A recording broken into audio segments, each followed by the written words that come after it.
Good morning children. आप लोग कैसे हैं? अच्छे हैं?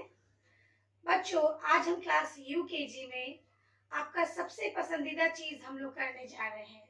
क्या? कहानी। जो आप लोग को बच्चों बहुत अच्छा लगता है। आप लोग को सुनने में अच्छा लगता है ना कहानी? तो आज हम लोग बच्चों एक कहानी सुनेंगे और ऐसी कहानी सुनेंगे जिससे आपको कुछ शिक्षा भी मिलेगी।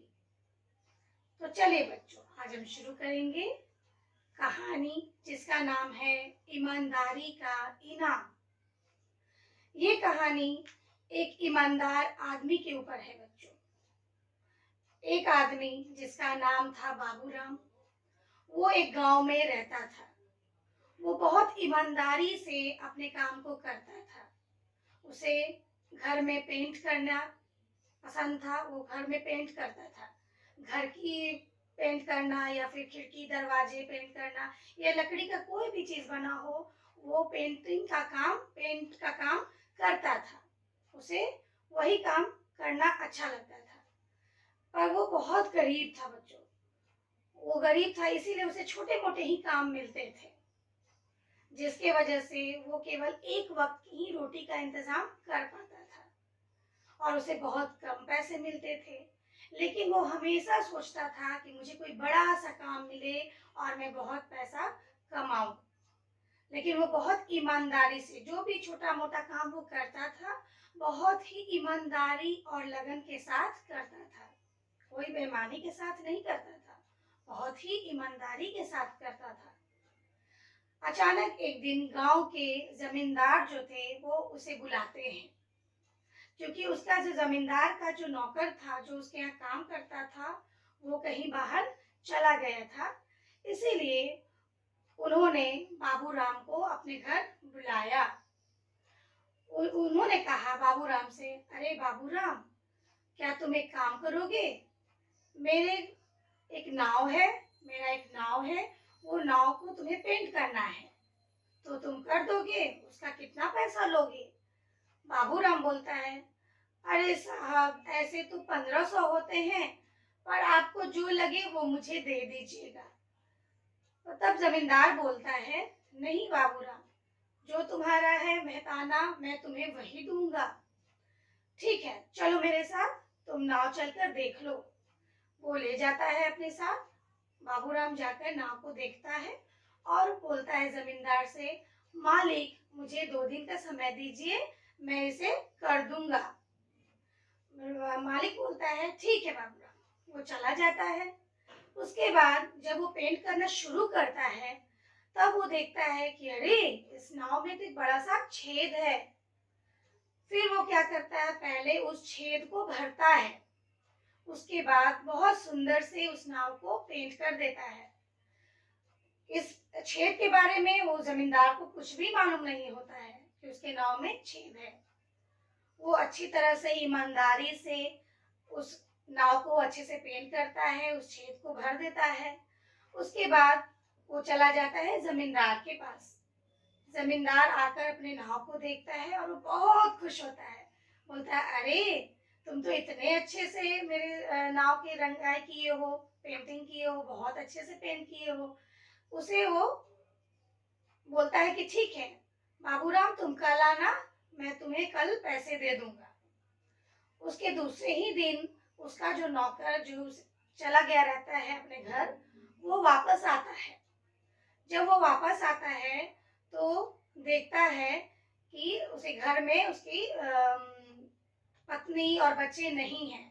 वो गए रहते हैं नाव में घूमने के लिए। जमींदार ने अपने बच्चों और पत्नी को नाव में भेजा रहता है वो घूमने के लिए। तो जब उसका नौकर आता है तो देखता है कि अरे, मालकिन और बच्चे तो नहीं है। तो अपने मालिक से पूछता है, मालिक, मालकिन और बच्चे कहाँ हैं? वो बोलता है, अरे, वो तो नाव से घूमने गए हैं। ये बोलता ही रहता है, उतने देर में ही उसकी पत्नी और बच्चे वापस आ जाते हैं। तब वो बताता है अपने मालिक से, मालिक, मुझे देखकर ही बहुत खुशी हुई कि मालकिन और बच्चे सही सलामत है, क्योंकि यहाँ तो उस नाव में एक बहुत बड़ा सा छेद था, जिसके वजह से मुझे डर था कि कुछ हो ना जाए। लेकिन मालकिन और बच्चों को देखकर मैं बहुत खुश हूँ। तो मालिक को तो ये चीज मालूम नहीं था कि उसके नाव में बहुत बड़ा सा छेद था। तब वो सब समझ जाता है और दूसरे दिन बाबूराम जब उसके पास आता है, तब उसका मालिक बाबूराम को पैसे देता है। जब बाबूराम पैसे लेता है, वो पैसे गिनता है। जब वो पैसे गिनना शुरू करता है तो देखता है कि ये तो 1500 नहीं है, ये तो 6000 रुपए हैं। तब वो बोलता है बाबूराम अपने मालिक से, मालिक ये तो 6000 रुपए हैं। तो मालिक बोलता है, हाँ बाबूराम, ये तुम्हारी मेहनत के पैसे हैं, इसे तुम रख लो कि तुमने बहुत ईमानदारी से काम किया। मुझे पता नहीं था मेरे नाव में छेद है, पर तुमने उस छेद को भी भरा और मेरे नाव को भी पेंट किया। ये उसी का तुम्हारा मेहताना है। तब वो बोलता है, मालिक ये तो बहुत ज्यादा पैसे हैं, ये मैं नहीं रख सकता। तब मालिक बोलता है, नहीं बाबूराम, अगर तुम चाहते तो ये छेद भरने का तुम ज्यादा पैसा मांग सकते थे, लेकिन तुमने ऐसा नहीं किया। तुम बहुत ही ईमानदार और अच्छे हो। तो बाबूराम, ये तुम्हारा मेहनत का पैसा है, तुम इसे रख लो। वो मान नहीं रहा था, फिर भी मालिक ने उसे जिद किया, बोला कि नहीं, ये तुम्हें रखना है बाबूराम। बस हो गया, अब मत कुछ बोलो बाबूराम, तुम्हें ये पैसे रखना है। तब वो रख लिया और उसे मालिक को धन्यवाद दिया। तो बच्चों, ये कहानी से हम क्या सीखते हैं? ये कहानी से हम यही सीखते हैं बच्चों कि हमें हमेशा ईमानदार रहना चाहिए। हमें हमेशा ईमानदारी से हर काम को करना चाहिए। अगर ईमानदारी से जो भी काम हम करते हैं बच्चों, उसका फल हमें अच्छा मिलता है। जैसे बाबूराम को अच्छा मिला ना ईमानदारी का फल, उसने मेहनत से ईमानदारी से काम किया, उसे 1500 की जगह 6000 रुपए मिले। उसने मेहनत से काम किया, ईमानदारी से काम किया। अगर उसने बेईमानी से काम किया होता तो उसे वो पैसे भी नहीं मिलते और उसे बहुत सारी बातें भी सुननी पड़ती। इसीलिए बच्चों, हमें कहा जाता है हर चीज हमें ईमानदारी के साथ करना है। कभी भी गलत काम नहीं करना है, हमेशा ईमानदारी के साथ।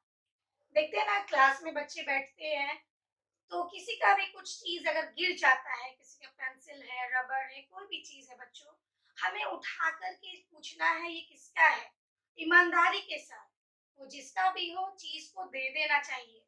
कभी किसी की चीजों को हमें रखना नहीं चाहिए, ये गलत बात है ना बच्चों। तो हमें ईमानदारी के साथ हमेशा काम करना चाहिए, एक अच्छा व्यक्ति, अच्छा बच्चा बनना चाहिए। तो मुझे उम्मीद है बच्चों कि आपने इस कहानी से ये शिक्षा तो जरूर ली होगी कि आपको एक अच्छा व्यक्ति, ईमानदार बच्चा बनना है। धन्यवाद।